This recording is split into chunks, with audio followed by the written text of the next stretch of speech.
Taxi चलाने वाले मनोज कुमार को पिछले कुछ रातों से नींद नहीं आ रही। जिस 1 BHK फ्लैट को उन्होंने कड़ी मेहनत की कमाई से खरीदा था, उसे इलाहाबाद हाई कोर्ट ने अवैध बोलकर तोड़ने का आदेश दे दिया। घर जो होता है, आदमी आगे पीछे सब कुछ सोच के लेता है कि हमारी ज़िंदगी ढंग से गुजरे। मैं यही सोच के यहाँ लिया था कि अपना लाइफ यहाँ बिताऊँगा, लेकिन यहाँ जब से ये हो रहा है तब से टेंशन में, न कमाई में मन लग रहा है, न खाने में मन लग रहा है, न नींद हो रहा है। परेशान हूँ। गाजियाबाद वसुंधरा के सेक्टर 2 के 831 नंबर के इस घर का निर्माण 12 साल पहले हुआ था। उस समय 23 1 BHK फ्लैट बने थे, जो बाद में बढ़कर 31 हो गए। इसी घर को इलाहाबाद हाई कोर्ट ने अवैध बोलकर तोड़ने का आदेश दिया था। 5 साल पहले यही फ्लैट खरीदने वाले अमलेश मौर्य भी बताते हैं कि कुछ समझ नहीं आ रहा, क्या करें। जब हम लोगों ने लिया था तो उस समय पर हमने जांच पड़ताल की थी कि सब कुछ लीगल है, प्रॉपर रजिस्ट्री है। अभी देखो, हमें बहुत ज़्यादा नॉलेज नहीं है इन सब चीज़ों के बारे में। लोग कहते हैं कि रजिस्ट्री है तो एवरीथिंग फाइन। रजिस्ट्री हमने कराई, प्रॉपर लोन कराया, वहाँ से भी हमें ये लगा कि चल ठीक है सब कुछ, बट अल्टीमेटली जो है नोटिस आ रहा है कि हम लोग लीगल नहीं है। वसुंधरा के अलग अलग सेक्टरों में हजारों अवैध फ्लैट पिछले कुछ सालों में बने हैं।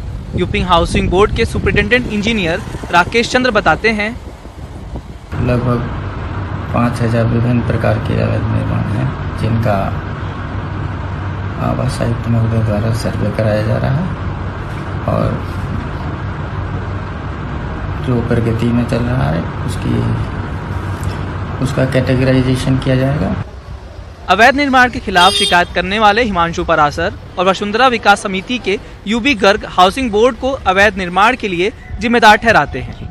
उसके लिए हमने कई बार राकेश चंद्रा जी को बताया, लेकिन राकेश चंद्रा जी की उस बिल्डर से मिलीभगत होने के कारण आज तक वो अवैध निर्माण नहीं रुका और उसमें जो है 3 मंजिल का नक्शा पास है और 5ही मंजिल का लेंटर डाल दिया गया और छुट्टियों में लेंटर डाला गया और आवास विकास के अधिकारियों की मिलीभगत से डाला गया। तो वहाँ के एक्सचेंज छुट्टी पे चले गए। सब मामला पूर्व नियोजित था।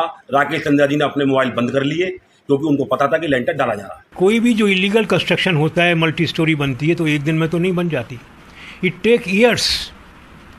तो क्या जब वो बिल्डिंग बन रही थी आवास विकास सो रहा था? क्या उन आवास विकास के सारा स्टाफ इंजीनियर्स वसुंधरा में ही रहते हैं?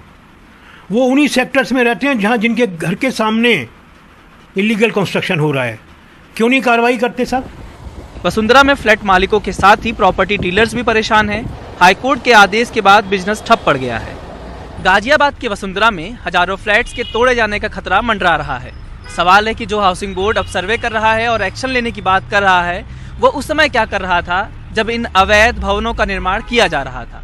मैं अश्विनी कुमार सिंह, NDTV इंडिया।